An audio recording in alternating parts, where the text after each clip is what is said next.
Bah au début, tu vois, on dit de payer, tu payes, tu connais rien, URSSAF, TVA, enfin, tu payes tout un tas de charges où tu te dis bon bah c'était prévu au programme de toute façon donc on va payer. J'ai pensé tout arrêter parce que c'est pas l'histoire que j'avais imaginée dans l'entrepreneuriat. Ça fait plus de 20 ans que j'accompagne les chefs d'entreprise. C'est quand même très très très rare. Les TPE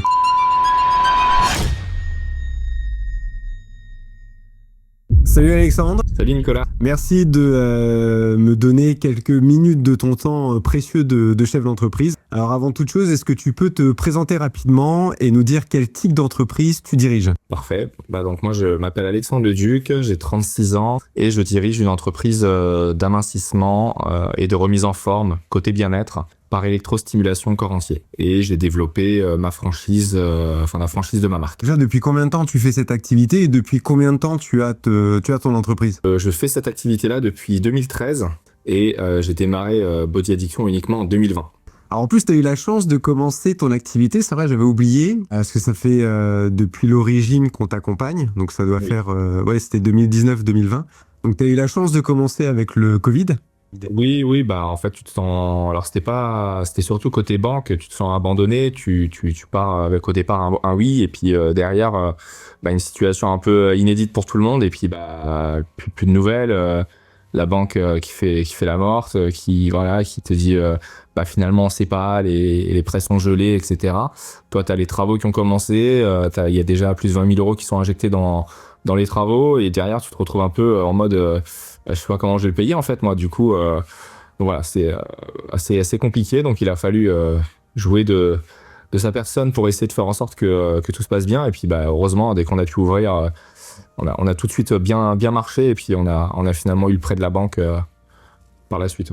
Ça devait être assez déstabilisant, d'autant plus que c'est ta première expérience en tant que chef d'entreprise, tu n'avais pas eu de société avant.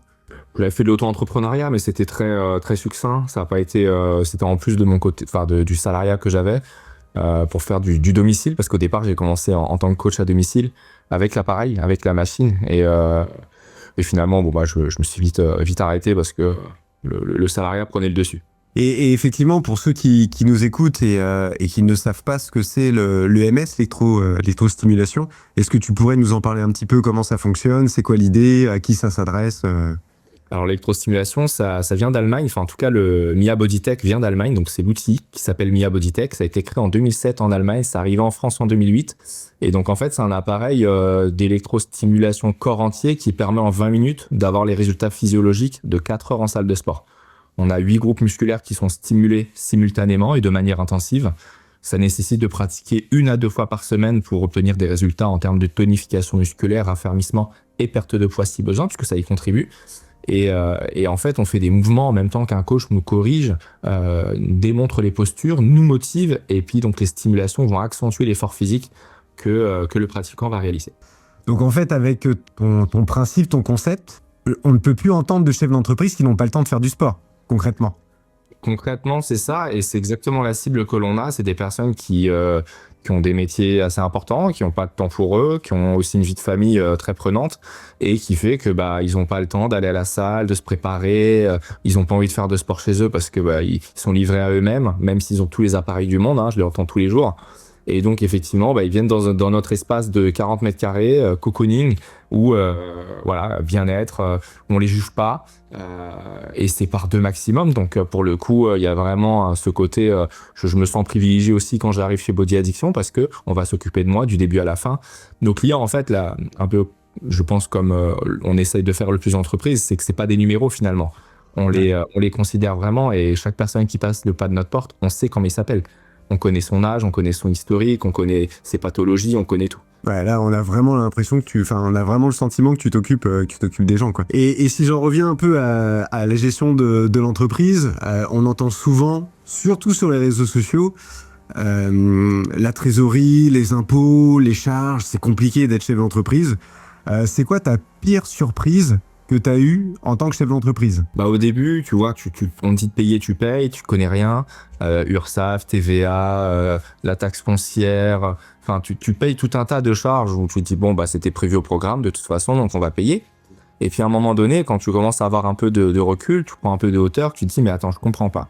Je paye déjà une taxe foncière sur mon local et je reçois une taxe foncière sur l'entreprise. Je dis, mais en fait, c'est 2 taxes. Je dis, il y a de l'arnaque quelque part, quoi. Ouais. Donc, ouais, il y a des choses que je comprends pas trop, et c'est là que effectivement, tu te commences à te rendre compte que il y a beaucoup de taxes pour pas grand chose finalement, pour essayer d'aller chercher de l'argent là où on peut aller en chercher. Tu vois, au même titre que maintenant on veut taxer les baignoires, tu vois. Enfin, c'est vraiment des trucs, on cherche vraiment la petite bête pour aller chercher de l'argent.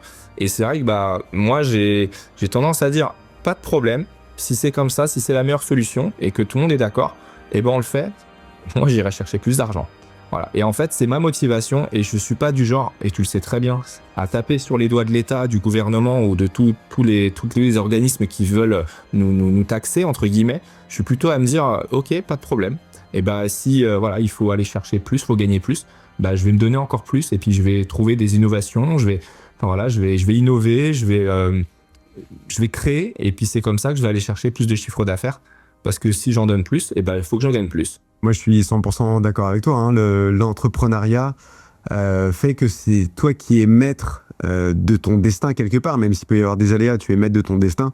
Et effectivement, c'est pas parce qu'on a des charges, des dépenses, etc. Déjà, il faut qu'elles soient prévues. Je rappelle très régulièrement qu'il faut faire des prévisionnels chaque année pour voir où est-ce qu'on va, pour pouvoir piloter. Et effectivement, le fait d'impacter le coût sur tes clients ou autrement, eh ben, c'est le meilleur moyen de t'en sortir. T'as déjà pensé à arrêter ou pas au cours de ces dernières années, ton activité? Je dois le dire. Ah bah oui. Bien, on est tous pareils, hein, chef d'entreprise TPE, on est tous pareils. Hein. Oui, pour être très honnête, c'était en 2021 quand j'ai eu mes problèmes avec mon associé. J'ai pensé tout arrêter parce que c'est pas l'image ou en tout cas c'est pas l'histoire que j'avais imaginée dans l'entrepreneuriat. Alors, ça a pris des proportions que tu sais et pour le coup c'est vraiment un moment où je me suis senti un peu seul, mais alors vraiment seul dans mon truc, même si vous avez toujours été là pour me soutenir. Il y a eu voilà mais bon, c'était tellement long, il n'y avait pas d'issue, il n'y avait pas de réponse. En France, c'est très long d'avoir des que les affaires soient jugées vite. Donc, ouais, j'ai pensé à un moment donné arrêter complètement. Mais j'ai continué. Alors, je pensais arrêter, pour autant, j'étais toujours passionné de ce que je faisais, en fait. C'était assez drôle, c'est, bah, si l'opportunité se présente, bon, bah, je vends. Si elle se présente pas, bah, je continue quand même et ça se verra même pas sur mon visage parce que j'aime ce que je fais, en fait. C'est ça la différence. Ouais, c'est vrai que tu as eu beaucoup de difficultés avec ton ex-associé, maintenant on peut le dire comme ça. Après, d'expérience, ça fait plus de 20 ans que j'accompagne les chefs d'entreprise, c'est quand même très très très rare les TPE qui fonctionnent avec 2 associés. Tu t'es lancé, on t'a accompagné dès le départ, donc tu n'as pas eu l'occasion de connaître d'autres cabinets. Mais est-ce qu'en cours de vie, sur ces 6 dernières années, tu t'es dit, ah ouais, ce que me dit Mickaël ou Nicolas, je vais peut-être changer ma façon de faire pour être mieux? Tout à fait, bah, notamment sur l'accompagnement de mes porteurs de projets en franchise. C'est vrai que pour le coup, j'avais vraiment j'avais pas, en fait, j'ai l'expertise de mon métier, ça je l'ai, mais en fait, là où j'ai eu vraiment de grandes difficultés, c'est sur la partie, bah, le côté financier, en fait, les investissements, les seuils de rentabilité, il y a plein de choses que je ne comprenais pas. Et en fin de compte, je pense que c'est grâce, et c'est sûr, à l'accompagnement du cabinet, donc de Mickaël et toi, que j'ai pu effectivement aujourd'hui pouvoir parler de l'argent plus facilement. Je suis quelqu'un qui a beaucoup de mal à parler de l'argent, et aujourd'hui, bah, je sais parler argent et je sais parler de mon business en fait. Et quand on parle de prévisionnel, etc., bah, aujourd'hui, c'est beaucoup plus simple pour moi d'en discuter avec les porteurs de projets, et donc forcément d'avoir ce petit plus que je n'avais pas. Et je le disais très honnêtement, je ne suis pas un businessman, je suis un passionné, je suis un créateur de concepts, mais en effet, j'avais cette partie-là, je la déléguais plus à l'expert comptable, mais aujourd'hui, je sais en parler aussi quand même, ce qui rassure mes porteurs de projets. On a cherché à te faire monter sur cette compétence-là, parce que, et c'est ce qu'on remarque parmi les chefs d'entreprise, c'est que vous êtes tous des très bons techniciens, mais quand c'est la gestion, c'est un peu plus compliqué, donc on essaye de vous accompagner, de vous faire comprendre comment tout ça fonctionne. Et c'est vrai que par rapport à tes porteurs de projet, donc je rappelle que donc tu as créé ton concept que tu développes maintenant dans le cadre d'une franchise, et on reçoit chacun de tes porteurs de projet à chaque fois pour la partie financière, pour que eux aussi comprennent à leur tour comment ça fonctionne, et surtout qu'ils comprennent, c'est que quand tu es franchisé, bah, t'attends peut-être un peu trop de ton franchiseur, sauf que non, c'est ta structure juridique, c'est un concept que tu as récupéré de quelqu'un d'autre et c'est à toi de le développer. On en a un petit peu parlé, mais comment tu décrirais la relation avec nous, avec Mickaël, avec moi, dans le cadre de ton activité? C'est une relation qui est saine, c'est une relation de confiance. J'attends pas 6 mois, 1 an, quand je suis entre guillemets dans la mouise, pour dire ah au fait, mais là il y a ça qui va pas, il y a ça qui va pas. Et en fait, je sais peut-être juste poser les bonnes questions au bon moment et j'ai toujours les réponses. Toujours les réponses à chaque fois que je sollicite le cabinet, j'ai toujours la réponse à ma question. Mais en tout cas, il y a vraiment cette transparence et je pense aussi que l'accompagnement que je propose est identique à l'accompagnement aussi que vous proposez. Ce côté humain, encore une fois.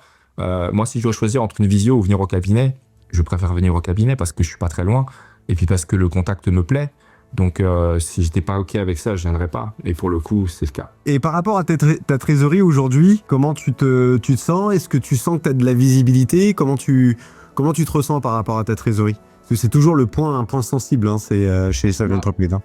Moi, en fait, la trésorerie, j'ai eu des problèmes avec mon associé. Ça fait partie aussi des choses que je pourrais évoquer. C'est quand il y a eu ces soucis-là, faut savoir que avant même de payer mes coachs, j'avais une trésorerie à moins 10 000 et que du coup, fallait que je paye mes coachs, fallait que je paye le loyer, les crédits, etc. Et pour le coup, j'ai toujours, eu ce côté un peu négatif, ce côté noir de la trésorerie. Et quand j'ai su remonter la pente, j'avais une trésorerie plutôt bonne qui me permettait de payer tout le monde à l'heure parce que je paye tout le monde avant moi, évidemment. Ça, c'est une règle d'or que j'ai. Et aujourd'hui, évidemment, par rapport à ce que j'ai connu, je pense avoir une trésorerie qui me convienne, mais parce que je suis pas quelqu'un de gourmand. Donc, je suis plutôt serein avec ça. Après, comme j'ai une trésorerie qui me permet aussi de développer Body Addiction, aujourd'hui, il y a plein d'investissements que je fais pour Body Addiction, pour la franchise avec Body Addiction. Donc je pense que je suis à l'équilibre, je suis bien, je suis pas à plaindre, mais je sais pas non plus c'est quoi une bonne trésorerie en vérité. Je vis avec ce que j'ai et comme c'est comme sur mon compte personnel, je vis avec ce que j'ai et je vais pas flamber parce que j'ai une trésorerie qui peut en faire flamber plus d'un peut-être, des fois. C'est vrai que la trésorerie, c'est toujours la difficulté, quoi. Donc aujourd'hui, au bout de 6 ans d'activité, est-ce qu'on peut dire que tu as plus confiance en toi, tu as moins de stress? Comme je disais, le stress, je pense que je l'ai pas. Je sais pas si c'est du stress ou si c'est de l'excitation. En fait, j'ai du mal à analyser les deux parce que pendant très longtemps, j'ai été en haut de la vague, entre guillemets, avec une clientèle fidèle, sans turnover. J'ai jamais eu besoin de communiquer sur les réseaux de manière payante. J'ai toujours fait les choses de moi-même.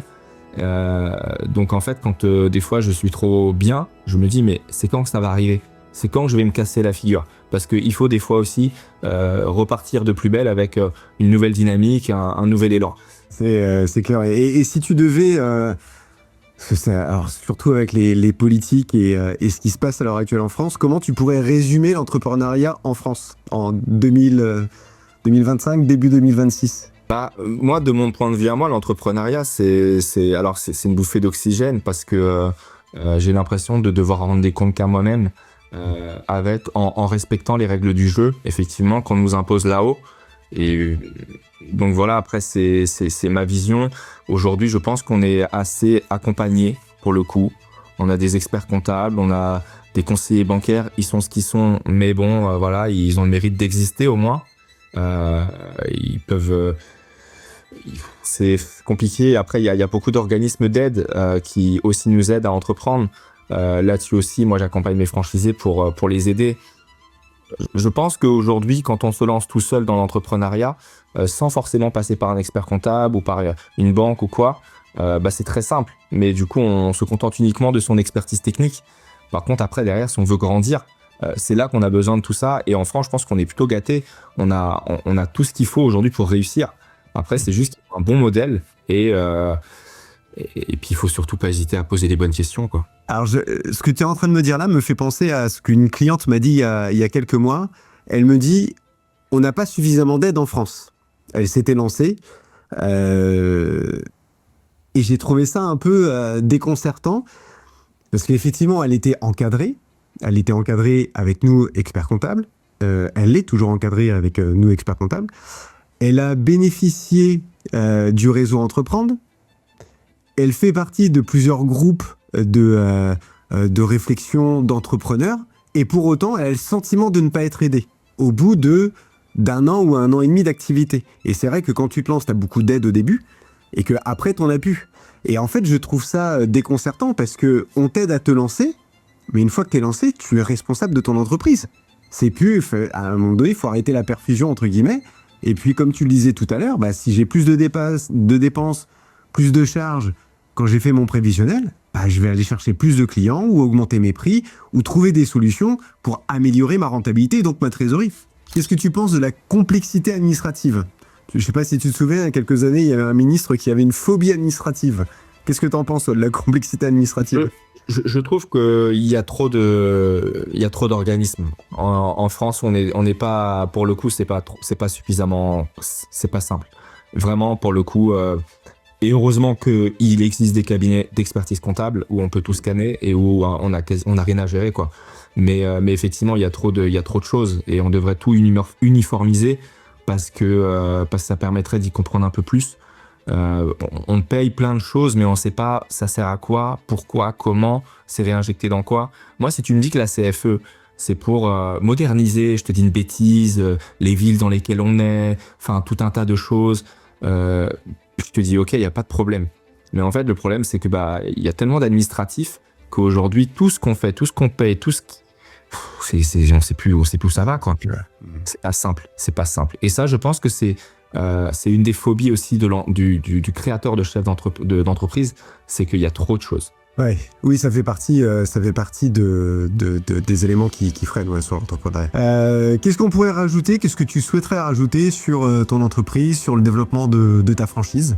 Non, le seul message que moi j'aimerais faire passer, c'est les entrepreneurs qui hésitent, enfin les personnes qui hésitent à entreprendre. En fait, faut pas hésiter. Si vous êtes convaincu de la personne que vous êtes, si vous êtes convaincu de vos idées et que c'est bien construit, vous vous faites accompagner, en fait, faut pas hésiter à se lancer. On n'a qu'une vie aujourd'hui. Ce qu'on perd ou ce qu'on gagne, on l'emportera pas au paradis. Donc, il faut vraiment pas hésiter une seconde. Et aussi, je voudrais rajouter que c'est qu'en France, malgré tout, on a le droit de rater, on a le droit de se tromper. Alors que dans certains pays, et je pense que si on se trompe, on le paye toute sa vie. Nous, en France, on a quand même cette chance de pouvoir rater, se tromper, et on va pas nous mettre en prison pour ça, quoi. En tous les cas, merci pour ton temps, Alexandre. Merci d'avoir partagé ton expérience. Et puis, on se voit très bientôt. Ciao. Merci beaucoup.